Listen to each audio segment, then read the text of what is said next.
yang namanya Mbah Abbas ini, diantara karomahnya, ketika perang 10 November, ini senjatanya cuman kacang hijau, Pak. Kacang hijau ini kalau dilemparkan ke atas, pesawatnya Belanda meledak. Kalau ditaburkan ke tanah, maka kacang hijau itu menjadi tentara. Karomahnya Mbah Abbas ini sandal bakiak. Tahu sandal bakiak? Tahu? Sandal bakiak itu sandal yang dari kayu. Itu beliau karena Belanda dengan pasukan sekutunya mengirimkan ratusan pesawat tempur. Kata Mbah Wahabnya ngomong, Mbah Abbas, ini kita bakal dibumi sama pesawat-pesawat tempur segitu banyaknya. Kata Mbah Abbasnya ngomong, tenang saja Mbah Wahab. Beliau ambil bakiaknya, ditiup, jadi pesawat tempur, wah bakiaknya Mbah. Jadi pesawat tempur, ditembakin sama pesawatnya musuh, nggak mempan, justru dia nembakin pesawatnya. Sampai tercatat ada 250 pesawat sekutu yang hancur. Orang sananya bingung, orang Indonesia ini nggak punya pesawat tempur, tapi pesawat tempur kita ini yang 200 habis semua. Perang 10 November itu Mbah Abbasnya sempat lupa. Mbah Abbas itu berangkat tanggal 7 itu pasukan Hizbullah dari Brebes, dari Tegal, dari Cirebon, dari Majalengka, dari Kuningan diberangkatkan. Bahkan termasuk, mohon maaf, saya pernah mendapatkan cerita dari abah saya bahwa di Banjarharjo pun ada muridnya Mbah Abbas yang ikut pasukan Hizbullah. Diberangkatkan tanggal 7 ke Jombang. Mbah Abbasnya berangkatnya ketinggalan tanggal 8 pagi dengan kiai namanya Kiai Masyhudi. Mbah Abbas berangkat cukup di rel depan buntet pesantren.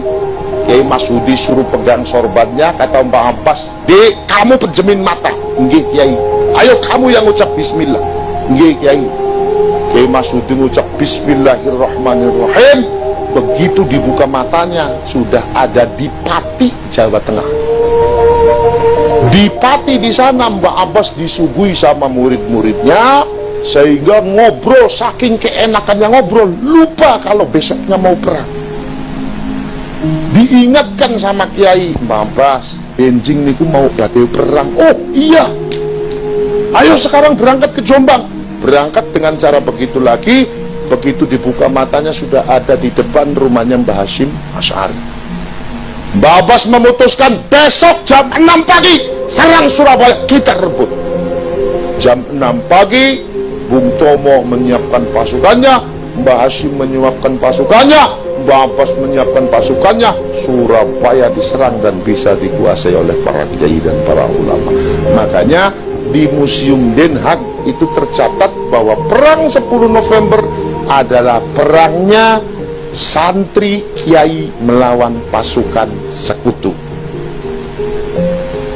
Kalau santri yang perang, berarti perang 10 November adalah perangnya Banser kiai melawan pasukan sekutu.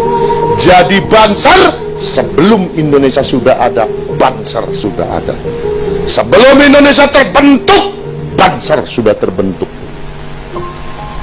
Jadi jangan ngejek sama Banser, Pak. Hebatnya Kiai NU itu, Pak. Indonesia udah belum merdeka, Indonesia belum terbentuk, Kiai NU sudah nyebut Indonesia. Contohnya, mesti teman-teman Ansor ini pada paham dan hafal dengan lagu Yalal Waton. Lagu Yalal Waton, Yalal Waton, Yalal Waton, Yalal Waton, Hubbul Waton minal iman, wala takun minal hirman, inhadu alal waton, Indonesia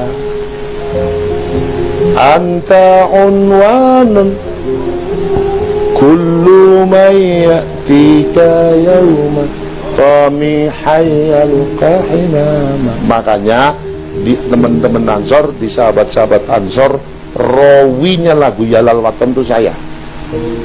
Karena orang yang pertama diajarkan lagu Yalal Waton itu saya. PKN pertama belum diajarkan, PKN kedua belum diajarkan, PKN ketiga baru diajarkan, dan saya PKN ketiga. Dan saya yang pertama diajarkan. Makanya di teman-teman Ansor, perawinya lagu Ya Lal Waton adalah saya. Lagu Ya Lal Waton diciptakan 30 tahun sebelum Indonesia merdeka. Sebelum Indonesia terbentuk, Kiai NO sudah menyebut Indonesia. Dalam lagu Ya Lal Waton disebutkan Indonesia biladi onwangun kakoma.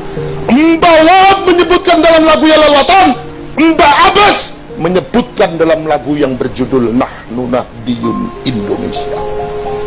Makanya nanti sahabat-sahabat Ansor ini harus belajar lagunya Mbak Abbas. Mbak Abbas juga punya lagu namanya Nahnu Nahdiyun Indonesia. Nahnu Nahdiyun Indonesia, hablunal Islamu dinuna, nahnu fissufu finusawi'i la akil mati rabbina, hayya nantami ila nahdatil ulama fi nailil muna. Jadi Mbak Abbas punya lagu, Mbak Wahab punya lagu. Mbak Abbas sudah menyebutkan Nahnu Nahdiyun Indonesia, saya adalah orang NU Indonesia. Lagu itu diciptakan jauh sebelum Indonesia terbentuk. Jadi Indonesia adalah satu-satu negara yang berdasarkan ijtihad dari para kiai dan para ulama. Jadi jangan ngecek sama Indonesia. Orang yang menginginkan Indonesia bubar, nggak usah dilawan Pak Kualat sendiri.